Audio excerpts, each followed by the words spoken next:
नमस्कार दर्शक बिन, logical agro ज्ञान में आप सबका स्वागत है।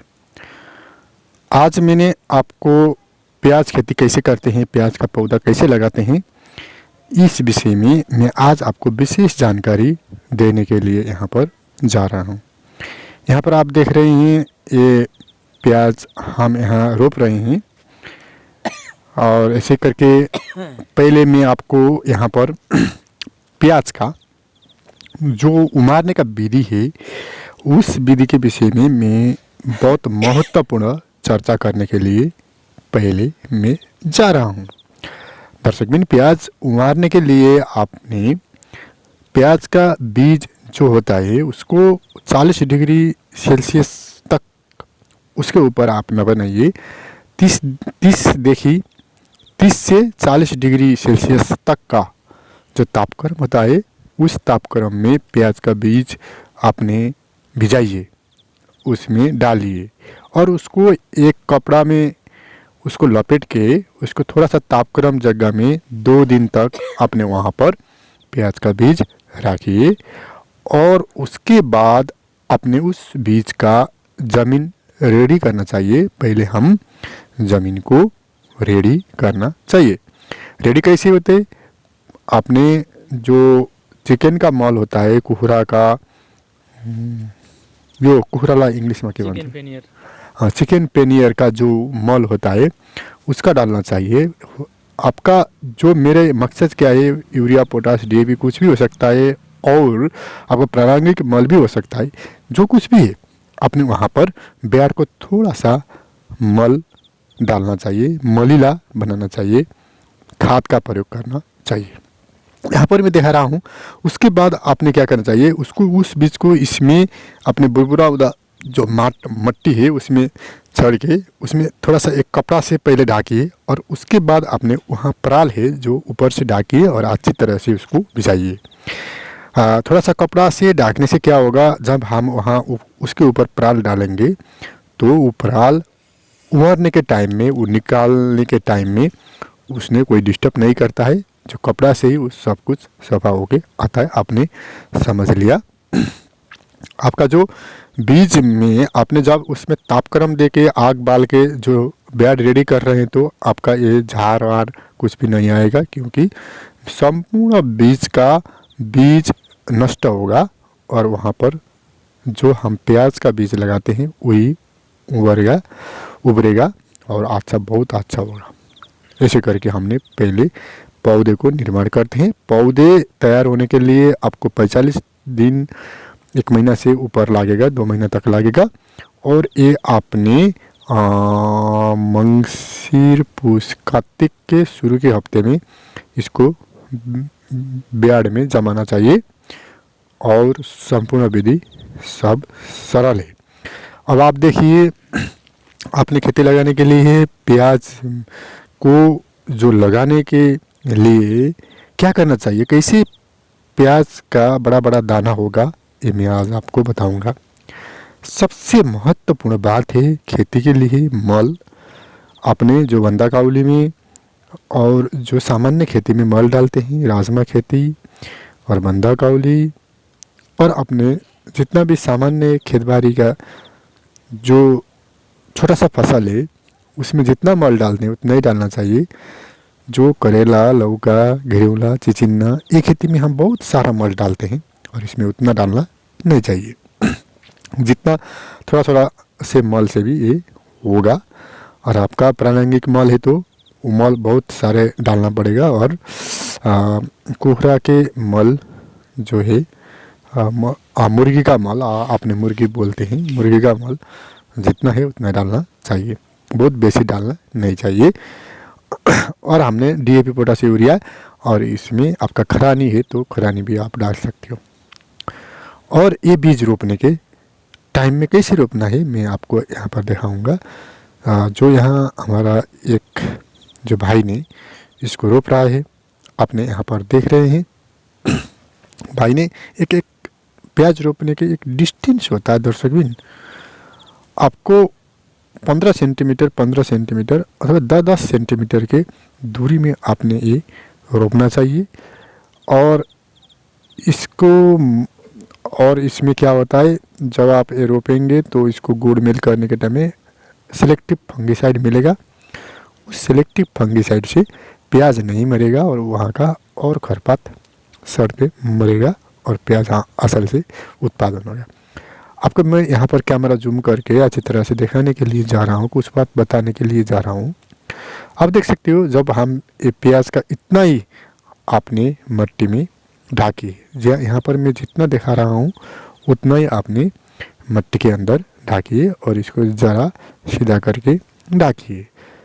अब जब ये आगे आपने ऐसे करके एक सही डिस्टेंस में, एक सही निश्चित डिस्टेंस में आपको लगाना चाहिए और वहाँ पर गुड़ मिल करने का जो एक फंक्शन होता है, जो आप लाइन में जो कोई भी खेती करते हैं तो वो गुड़ मिल सब कुछ करने का बहुत आसान होगा, ये आप समझ लीजिए।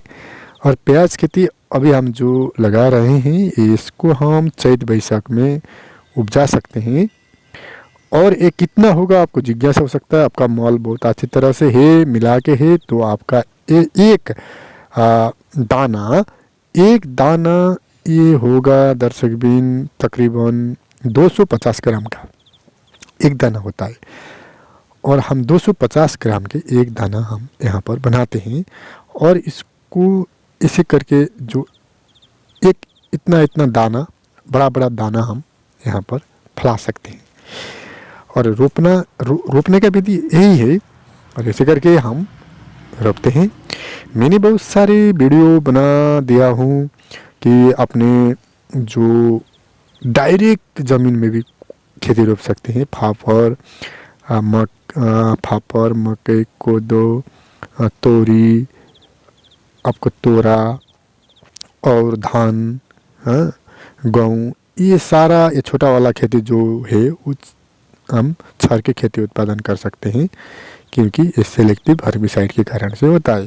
सिलेक्टिव हर्बिसाइड का मतलब क्या होता है दर्शक बिन? सिलेक्टिव हर्बिसाइड का मतलब होता है, तो अपने यहाँ पर मैं थोड़ा सा प्याज के विषय में बताऊंगा। पहले जब भी आपका ये प्याज बढ़ेगा और वहाँ पर दाना आना शुरू होगा उसको हम ऐसे करके थोड़ा सा अंदर से जो उसका चाहिए जहाँ पर फल है वो फल के जगह से हम इसको भांस देते हैं। और ऐसे करके भांसने से क्या होगा, ऊपर जो फल आएगा, जो दाना हलता है उसके लिए शक्ति चाहिएगा, उस शक्ति दाना से वो ऊपर बीज के लिए लेगा और हम उसको वहाँ पर खसी पार देंगे, जो उसको हम उसको वहाँ पर भांस देंगे तो जो ऊपर का जो फलने वाला जो एक दाना देने वाला जगह होता है, फूल होता है, वो वहाँ पर नहीं आता है और दाना बहुत बड़ा होगा। ये बहुत ज़रूरत बात है। और मैं फंगिसाइड की बात कर रहा हूँ। हम जो भी ऐसा बहुत सारी खेती लगाते हैं तो एक चमत्कारीय फंगिसाइड हमारा जो सिलेक्टिव हर्बिसाइड आ रहा है। सिलेक्टिव हर्बिसाइड का मतलब क्या है, आपका खेती लगा रहे हैं, बहुत सारे पतझड़ झाड़वार ऐसा आ रहा है तो उसको नष्ट करने के लिए भगवान शिव ने ये जल आप वहाँ ले के छरकी दो और उसको डाल दो और उसके बाद आपका खेती नहीं मरेगा और झाड़पात मरेगा।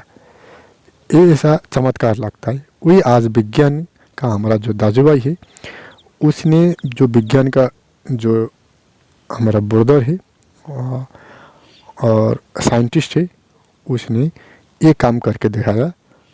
एक बीज जो हमारा प्याज नहीं मरता है और वह उसका आसपास का खेती थोड़ा सा और झाड़पात नष्ट होता है। और बहुत सारी खेती में ये सुविधा है।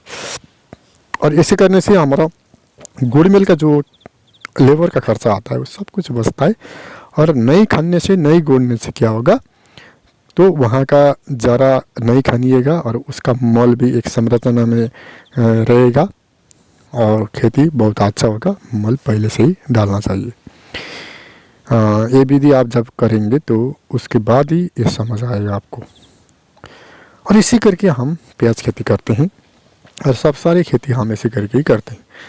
और प्याज खेती के लिए आपको फिर मैं एक बार बताऊंगा, जब आप प्याज खेती लगाएंगे तो मल डालने के टाइम में आपने जिन दिन प्याज लगाया वही दिन मल नहीं डालिए। प्याज लगाने के लिए आपने 1 महीने आगे से ही प्रारंभिक मल, चिकन का मल मुर्गी का मल अथवा अपने DAP पोटाश यूरिया जो भी है 1 महीने के आगे ही डाल के उसको 3 पटक जोत खन करिए, 2 पटक रोटावेटर लगाइए और ज़मीन को बहुत अच्छी तरह से रेडी कीजिए और उसके बाद एक सही डिस्टेंस में ऐसे करके लगाइए। और ऐसे करके आपने जब सही डिस्टेंस में ऐसे करके लगाते हैं तो उसके बाद आपको यहाँ जो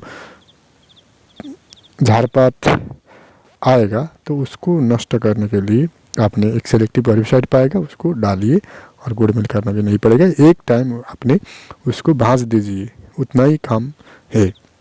और ऐसे करके हम सही तरीक़े से खेती कर सकते हैं। प्याज खेती उतना कठिन नहीं है, सरल है। इसको पानी थोड़ा सा सिंचाई करना बहुत आवश्यक है, सिंचाई में थोड़ा सा ध्यान दीजिए, ये महत्वपूर्ण बात है। और सिंचाई का कनेक्शन बनाइए। आप जब बड़े जगह में करते हैं, मैं भी यहीं पर हूँ, मैं चिरंजीवी ढकाल और मैं यहाँ खेती के विषय में आज एक प्याज खेती के विषय वीडियो बना रहा हूँ और मैं भी बहुत सारी खेती कर रहा हूँ। आज मेरा यहाँ ब्रदर और भाई दीदी खेती कर रहे हैं। दर्शक बहन, आपने ये वीडियो अंतिम तक देख लिया, आपका कुछ ज्ञान मिलेगा। आपने हमारा चैनल को सब्सक्राइब कीजिए, लाइक कीजिए, कमेंट कीजिए, शेयर कीजिए और आप हम के यूट्यूब चैनल से जुटिए लॉजिकल एग्री ज्ञान से। हम आपको व्यवसायिक बनाएंगे, आपको पैसा कमाने की विधि सिखाएंगे, कृषि से आपका घर जगह कैसे भरी भराव करना है वो बात हम सिखाएंगे। और ये बहुत महत्वपूर्ण बात है। आप क्या करते हैं? टिकटॉक चलाते हैं, मनोरंजन के लिए चलाते हैं। जीवन में कुछ अच्छा काम करना चाहिए, वो है कृषि ज्ञान होना चाहिए। कृषि में जुटिए, सब्सक्राइब कीजिए। बहुत बहुत धन्यवाद। आपने वीडियो अंत तक देख लिया, सब्सक्राइब किया, बहुत बहुत धन्यवाद। थैंक यू, धन्यवाद।